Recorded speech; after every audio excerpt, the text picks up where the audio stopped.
A gente vê edifícios direcionados a um tipo de uso, né? E qual sentido que eu estou falando raro?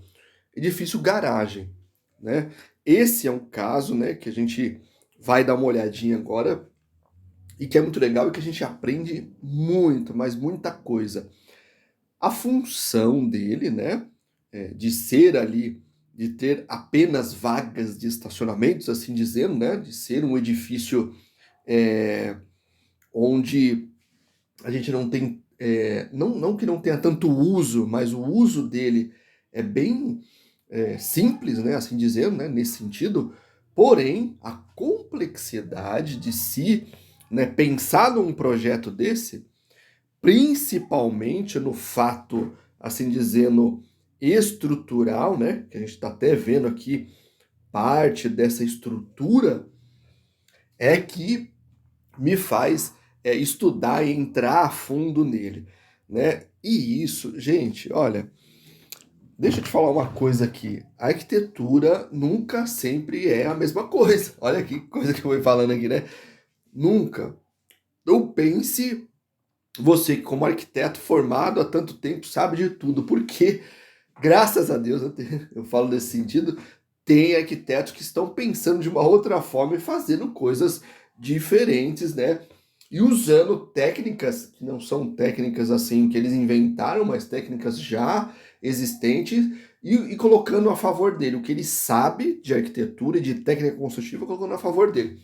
Esse aqui não é, né, esse estudo que a gente vai fazer, não é nada assim de uma coisa, né, do outro mundo, mas é super importante a gente ver como ele foi construído, né?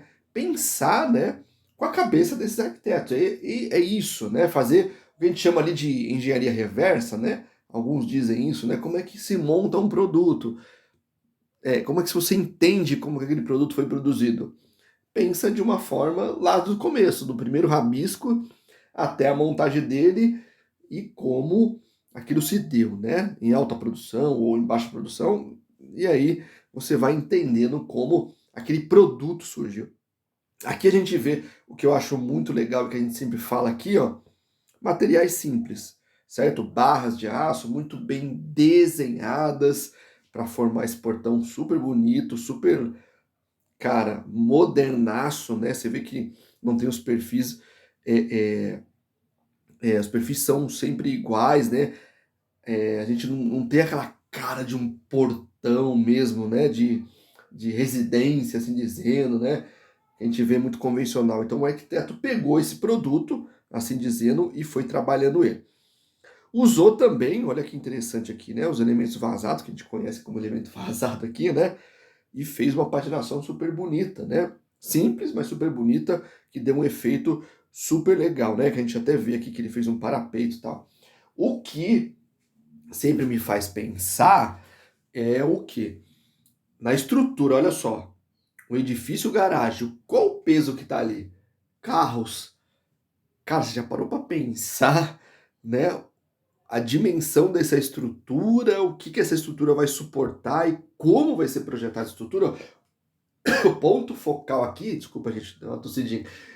O ponto focal aqui é o peso, né? O peso que vai exercer nessa laje, né? O peso que esse edifício vai comportar. Imagine com o cálculo, né? O cálculo é uma engenharia reversa aqui, né? Dos engenheiros, né? O que ele precisa saber? É desenhar da arquitetura e precisa saber quantos carros vão caber aí nesse esse edifício. Quantos pavimentos tem na superestrutura para cima do solo e na infraestrutura para baixo do solo, né? Quanto vai chegar de peso ali? Imagine, e aí o cálculo dele existe uma caixa d'água, não existe, né? Eu já expliquei em alguns outros vídeos ali que o cálculo de um prédio, né, de uma torre residencial, por exemplo, é o inverso, né? Ele começa lá de cima, quanto que a gente vai ter lá em cima de uma caixa d'água com ela cheia, né, com ali a reserva de incêndio, e ele vem calculando, né, o que tem lá em cima e vem calculando para baixo até chegar no térreo, e se tiver subsolo, vai para o subsolo. E aqui não foi diferente, né, só que o peso é totalmente diferente, não é um peso residencial, é um peso de automóvel e ainda de tráfego desse automóvel, né? Porque ele vai circular ali, né? Como é que vai reagir? Né? Que tipo de material a gente vai usar para essa reação? Cara, estaticamente, o concreto funciona muito bem. Quando eu vi, né, eu comecei a observar, eu falei, cara, os pilares devem ser muito robustos, né? Por quê? Porque é concreto, né? Mas o que, que a gente precisa pensar? O pilar é muito bom para compressão, né? E se o edifício não for tão alto, tão, assim dizendo, esbelto, fino, né? Ele consegue distribuir mais isso, né? Tudo isso é geometria, gente, né? Tudo isso é desenho, né? Você entender como é que funciona. Olha que interessante, o vão de laje que tem, né? E os apoios. Aqui a gente tem apoios pertos, né? Ó, tá vendo que eles estão mais perto ali, né? Nessa direção aqui. Mas a gente tem um grande vão aqui que. E aí a gente precisa entender onde vai ser encaixada a estrutura ali, né? Onde essa estrutura vai se comportar. Uma fachadinha dele, né? Tem até um pilar inclinado, depois a gente vai ver.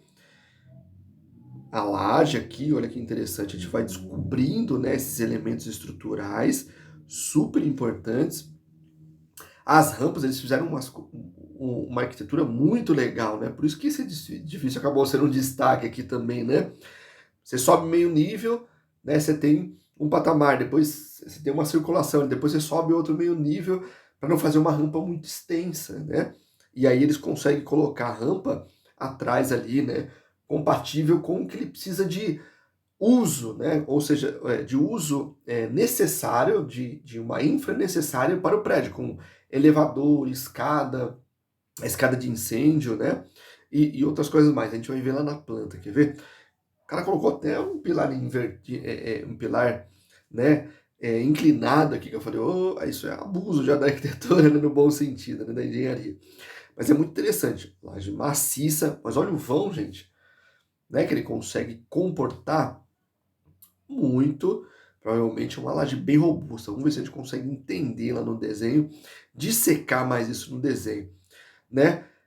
A simplicidade do prédio, né, até então, do partido, do que ele precisa, né, do seu uso ali, né?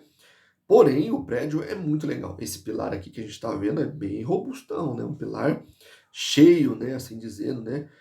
1 metro, 1,20 m ali. Ele pegar, quer ver? Ó, vamos chegar nas plantas aqui. O que a gente percebe é o seguinte, que é muito importante, ele tem uma linha estrutural bem rígida, né? Você percebe a linha estrutural dele, bem rígida. Precisa disso para conseguir fazer com que esse edifício ele seja bem marcado, né? Assim dizendo, né? Tem essa trama estrutural. E aí, quando você vai dissecando, o vão, que parecia ser tão grande, né?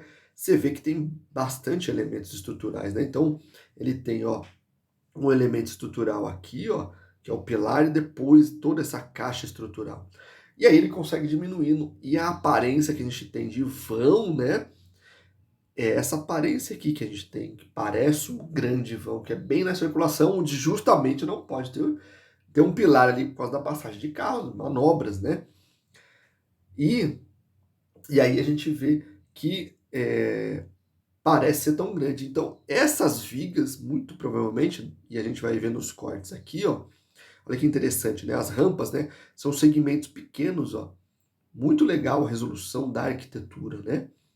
Segmentos pequenos, porque eles têm que executar isso daqui, ó, que é o necessário, né? Um elevador mais a escada de emergência. Ele precisa executar isso, e claro, né? Muito provavelmente você vê que tem uns banheiros aqui, uma área também. Muito provavelmente deve ter um manobrista, uma coisa desse tipo, que precisa estar ali, né? Um funcionário do prédio, assim dizendo, né? Para ter uma parte de serviços do prédio, né? E aí, olha só como a gente tem que pensar em tudo isso, tá? Tá vendo? A escada de elevadores vai subindo, tem a parte de energia também, que deve ter shaft, etc e tal, né? Tem um shaft aqui, a gente tá vendo aqui, né? Esse é o terraço, né? Que a gente vê que tem ali uma rampa maior chegando. E olha os cortes. Aí eu fui procurando vigas, muito provavelmente essa laje aqui, ó. Olha que interessante. A gente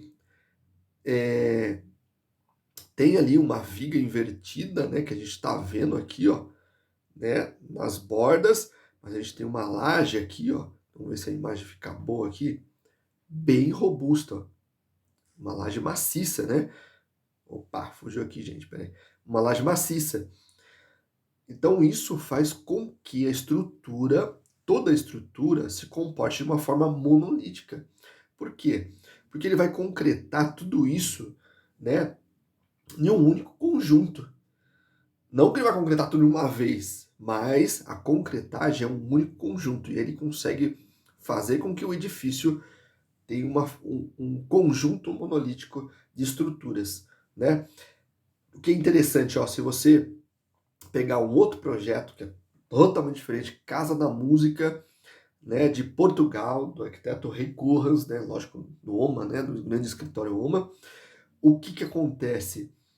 Para fazer as aberturas dele, você vai ver que o edifício é todo recortado, ele tem várias faces, né, nesse edifício, para aquela estrutura, né, ser feita, né, executada, lógico que tem parte do arquitetônico, que tem um monte de coisas ali por trás daquilo, né, porque ele pegou o único material com referência na arquitetura portuguesa, né, que usa muito bem esses materiais, etc, etc e tal, né, sem entrar no conceito a partir do arquitetônico, mas eles conseguiram fazer num grande cubo, grandes cortes e faces e estruturar tudo aquilo, justamente porque o concreto ajudou eles a fazer isso.